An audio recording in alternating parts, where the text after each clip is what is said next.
국제 소식으로 이어가겠습니다. 인도에서 종교 행사 중 압사 사고가 발생해 사망자가 100명을 넘어섰습니다. 폭염 속에서 진행된 기도회가 끝나자 사람들이 먼저 나가려고 몰리면서 사고가 발생했는데요. 지난달 사우디에서도 무려 1,300명이 종교 행사 중 숨졌는데 이 폭염 속 종교 행사에서 대규모 인명 피해가 계속되고 있습니다. 이규옥 기자입니다. 엄청난 인파가 서로 포개져 바닥에 깔려 있습니다. 정신을 차린 사람들은 빠져나오려고 안간힘을 쏟지만 겹겹이 쌓인 사람들 때문에 여의치 않습니다. 현지 시각 2일 인도 북부의 우타르 프라데시주에서 열린 힌두교 집회에서 압사 사고가 발생해 최소 116명이 숨졌습니다. 기도회 뒤 뜨겁고 습한 천막을 나가려던 사람들이 포개지며 압사가 발생한 것으로 추정됩니다. एक के ऊपर एक के ऊपर एक जो दबे गए जो खत्म है गए फिर जो लोग वागन ने खींचे वो तक 행사장에는 허용 인원의 3배에 달하는 15,000명이 힌두교 신 시바를 기리기 위해 몰린 것으로 전해졌습니다. 희생자 대부분은 여성과 어린이들인데 부상자가 많아 인명 피해는 늘어날 걸로 보입니다. 갓 3년임에 성공한 모디 총리는 서둘러 애도의 뜻을 전했습니다. जिन लोगों की इस हादसे में जान गई है मैं उनके प्रति अपनी संवेदना व्यक्त करता हूं. 지난달 사우디 성지순례 행사에서도 1,300명 넘게 숨지는 등 폭염 속 다수가 몰리는 종교 행사에서 대규모 인명 피해가 속출하고 있습니다. MBN 뉴스 이규옥입니다. 경찰이 물대포를 쏘며 해산에 나섭니다. 그럼에도 시위는 이 늦은 밤까지 이어지고 있는데요. 이스라엘 초정통파 유대교도 수만 명이 예루살렘에서 대법원의 징집 판결에 반발하는 시위를 벌였습니다. 현지 시간 어제 거리 행진에 나선 시위대는 해가 지면서 돌을 던지는 등 폭력 양상을 보였습니다. 초정통파 유대교들은 지난달 25일 이스라엘 대법원이 자신들에 대한 병역 면제 혜택에 법적 근거가 없다고 판결을 하자 거세게 반발하고 있습니다. 전통 유대교 율법을 엄격히 따르며 세속주의를 배격하는 초정통파 유대교도는 1948년부터 병역 면제 혜택을 받아왔으며 이스라엘 전체 인구의 12% 정도를 차지하는 것으로 추정됩니다. 중국에선 폭우가 계속되면서 홍수가 났습니다. 양쯔강이 넘치면서 주변 지역이 물에 잠기고 있고 재난경보가 발령됐습니다. 안후이 성에서만 100만 명에 육박하는 이재민이 나왔습니다. 베이징 김민정 특파원입니다. 지하 주차장으로 빗물이 쏟아져 들어옵니다. 거센 물살을 이기지 못한 사람들이 중심을 잃고 휩쓸립니다. 불어난 물에 떠내려가는 주택들은 지붕만 살짝 보일 뿐 모두 잠겼습니다. 계속된 폭우로 중국의 젖줄로 불리는 양쯔강에서도 올해 첫 홍수가 발생했습니다. 7月1号的12点，长江南京站水位上涨至 9.25米，超警戒水位 0.55米，预计水位还将会继续上涨。 중국 최대 규모 댐인 산샤댐의 방류량까지 조절하고 강변에 수문을 닫아 걸었지만 양쯔강을 낀 안후이와 후베이, 후난성 등의 도시들이 잇따라 흙탕물에 잠겼습니다. 중국 기상당국은 이들 지역에 오는 5일까지 지질 재난 경보를 발령했습니다. 안후이성 한 곳에서만 99만 명의 이재민이 발생하고 24만 명이 긴급 대피했습니다. 곳곳에서 중장비를 동원하거나 위험을 무릅쓴 채 로프를 타고 주민을 구조하는 총력전이 펼쳐졌습니다. 车子就在旁边全部破掉了，因为刚刚才到这个小区，因为我们也不知道这个小区有这个情况。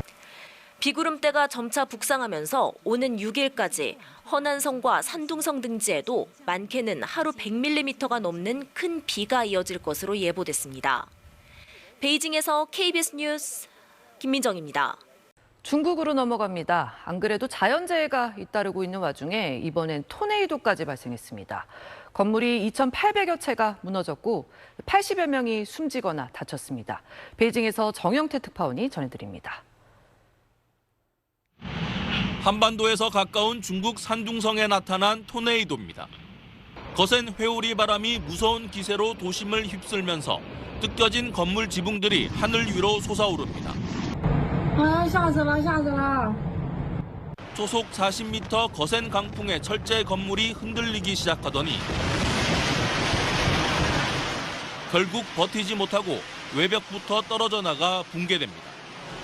마치 재난영화 장면처럼 철제 자재들이 종이장처럼 휘날리고 바로 앞 창고마저 순식간에 날아가자 촬영을 하던 주민은 급히 철문을 닫고 버팁니다. 我的天呀，这咋了？末日了，是不是世界末日啊？ 80명이 넘는 사상자가 났고 건물 2,800여 채가 무너졌습니다. 지난 4월에도 남부 광둥성에 발생한 토네이도로 주민 5명이 숨지는 등 기후변화 탓에 최근 발생 빈도가 잦아지는 양상입니다. 올해 최대 규모 폭우가 내린 남부 후난성엔 중국에서 두 번째로 큰 호수인 둥팅호의 제방이 무너져 물이 인근 마을들로 쏟아져 들어왔습니다. 처음엔 붕괴된 제방 길이가 10m였지만 순식간에 200m 넘게 늘어나자 급한 대로 화물트럭 여러 대를 통째로 붕괴 구간에 빠뜨려 물을 막는 방식까지 등장했습니다. 5,000명 넘는 주민이 긴급 대피했고 중앙아시아 순방 중인 시진핑 국가주석은 긴급 대응 지시를 내렸습니다. 지난 한 달 사이 남부 홍수와 북부 폭염 등 자연재해가 잇따르면서 당국의 대응 능력이 한계를 보이고 있고 올해 식량 생산도 차질을 빚을 거란 우려가 나옵니다. 베이징에서 SBS 정영태입니다. 서울시청역 인근 교통사고로 숨진 9명 중 4명이 서울시내 한 은행의 동료 직원들인 것으로 확인됐습니다. 경찰에 따르면 어제 발생한 사고로 숨진 사망자는 모두 9명으로 이 가운데 숨진 4명은 같은 은행 동료 사이였던 것으로 알려졌습니다. 이들은 대부분 동일한 부서에서 근무한 사이로 사고 당일 동료의 승진과 인사 발령을 기념해 퇴근 후 회식을 하다 참변을 당한 것으로 전해졌습니다. 해당 은행 인트라넷에는 하루아침에 직원 4명의 부고가 뜬 것으로 알려졌습니다. 사고 직후 사망자들은 영등포병원 장례식장과 국립중앙의료원으로 옮겨졌으며 신원 확인 후 유족에 인계됐습니다. 어젯밤 9시 27분쯤 68살 A씨가 운전하던 차량은 시청역 인근 호텔을 빠져나온 다음 일반 통행인 4차선 도로를 역주행한 후 가드레일을 들이받았습니다. 이후 해당 차량은 빠르게 달려 도로에 있던 다른 승용차 2대를 추돌한 후 횡단보도가 있는 인도 쪽으로 돌진해 보행자들을 덮쳤습니다. 인도를 걷거나 대화를 나누던 시민들은 갑자기 들이닥친 차량에 피할 겨를도 없이 변을 당했습니다. 인도에는 안전 펜스가 설치돼 있었지만 인명피해를 막지는 못했습니다. 목격자들은 폭발음이 들려 나가보니 사람들이 쓰러져 있었고 아수라장이 돼 있었다고 전했습니다. 희생자 9명은 모두 남성으로 시청 직원 2명, 은행 직원 4명, 병원 직원 3명이 숨진 것으로 파악됐습니다. 사고 현장에는 시민이 국화꽃을 놓고 가는 등 추모가 이어지고 있습니다. 아프리카 케냐에서 세금을 올리는 데 반대하는 시위가 벌어지고 있습니다. 시위가 거칠어지면서 피해도 커지고 있습니다. 경찰이 의사당에 진입하려던 시위대에 실탄을 발사하면서 여러 명이 숨졌습니다. 파리 곽상은 특파원입니다. 시위대가 의회 건물로 돌진합니다. 총소리가 요란한 가운데 곳곳에서 불길이 치솟습니다. 현지 시간 25일 케냐 수도 나이로비에서 정부의 세금 인상에 항의해 의사당 진입을 시도하는 시위대를 향해 경찰이 실탄을 발사했습니다. 최소 10명이 숨지고 10명 넘게 다쳤다고 현지 구급대원들은 전했습니다. 시민단체인 케냐 의료협회도 최소 5명이 숨지고 수십 명이 부상을 입었다고 밝혔습니다. 의원들은 세금 인상 법안을 가결한 직후 일부 건물에 불이 나자 의회에서 긴급 대피했습니다. 루토 대통령은 14일 안에 법안에 서명하거나 의회에 제의를 요구해야 합니다. 의회를 점령하라라고 명명된 이번 시위는 지난 18일 나이로비에서 수백 명 규모로 시작됐습니다. We are rejecting every single bill in that finance. We are rejecting it, every clause. We are not asking for any amendment.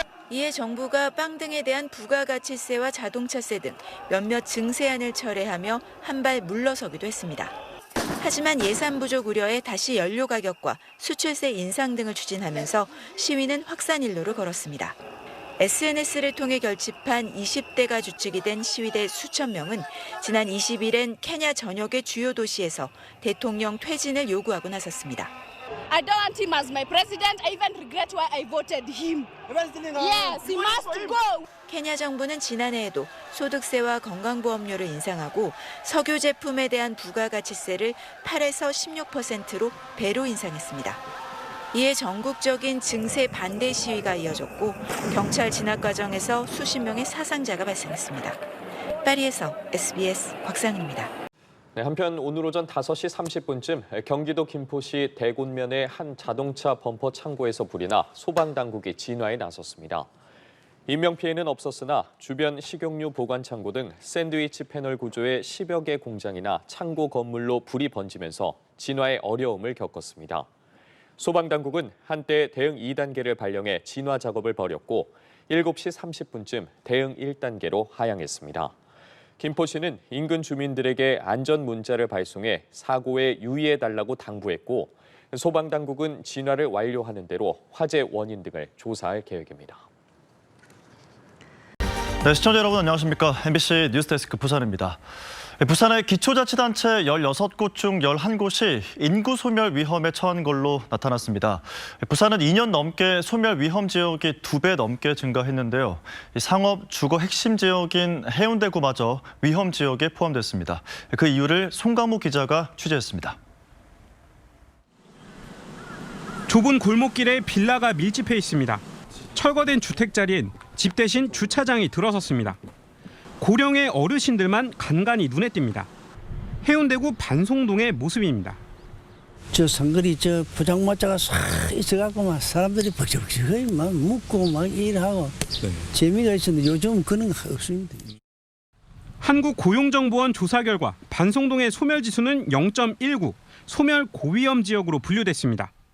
소멸지수는 20, 30대 여성 인구수를 65세 이상 인구수로 나눈 값인데 0.5 미만이면 소멸 위험 지역, 0.2 미만이면 소멸 고위험 지역으로 분류됩니다. 반려, 반송동 등 지수가 악화되면서 해운대구 전체 평균도 0.49, 올해 처음 위험 단계에 접어들었습니다. 특히 이곳 반송동이 지역 소멸 고위험 단계로 분류되면서 해운대구 안에서도 인구 소멸 위기가 심화되고 있음을 단적으로 보여주고 있습니다. 문제는 소멸 위험 지역이 부산 전역에 빠른 속도로 확대되고 있다는 점입니다. 2년 전 원도심 4개 구에서 올해 해운대구와 동래구 등 11곳으로 확대됐는데 젊은 여성이 3만 명 가까이 줄 동안 65살 이상은 6만 명이나 늘었기 때문입니다. 연구원은 젊은 층의 유출 이유로 일자리 문제를 지적했습니다. 실제 부산의 기업 수는 2017년 14만 2천 개에서 5년 사이 4천 개가 줄어든 반면 서울과 경기도는 6만 개가 늘었습니다. 젊은 사람들이 살기에는 지가가 높아서 요원할 뿐더러 자신의 인생에 지속 가능한 소득과 자기 개발을 할 수 있는 그런 일자리들이 더 이상 만들어지지 않는 거죠. 고용정보원은 이번에 새롭게 포함된 지역들은 2년 전에 이미 소멸 위험 단계 목전에 와 있던 곳이었다며 인구 유인 정책이 그동안 효과를 내지 못했다는 의미라고 지적했습니다. 올해 포함되지 않은 기장군, 수영구, 연제구도 소멸지수 0.5를 가까스로 넘겼습니다. MBC 뉴스 송하모입니다. 안산시 단원구의 한 학원입니다. 학원 화장실 앞엔 단상과 칸막이 등 집기류가 세워져 있습니다. 오늘 낮 3시 40분쯤 화장실에서 17세 남학생 A군이 동갑 여학생에게 흉기를 휘둘렀습니다. 흉기에 얼굴과 팔을 다친 여학생은 병원으로 옮겨져 치료를 받고 있는데 생명엔 지장이 없는 것으로 전해졌습니다. 신고를 받고 출동한 경찰은 용의자 추적에 나선 후 인근 아파트에서 쓰러져 있는 A군을 발견했습니다. 경찰은 A군이 투신한 것으로 보고 있습니다. A군도 병원으로 옮겨졌지만 중태인 것으로 파악됐습니다. 둘은 같은 학원에 다니는 사이로 전해졌는데 경찰은 학원 관계자 등을 대상으로 자세한 사건 경위 조사에 나섰습니다.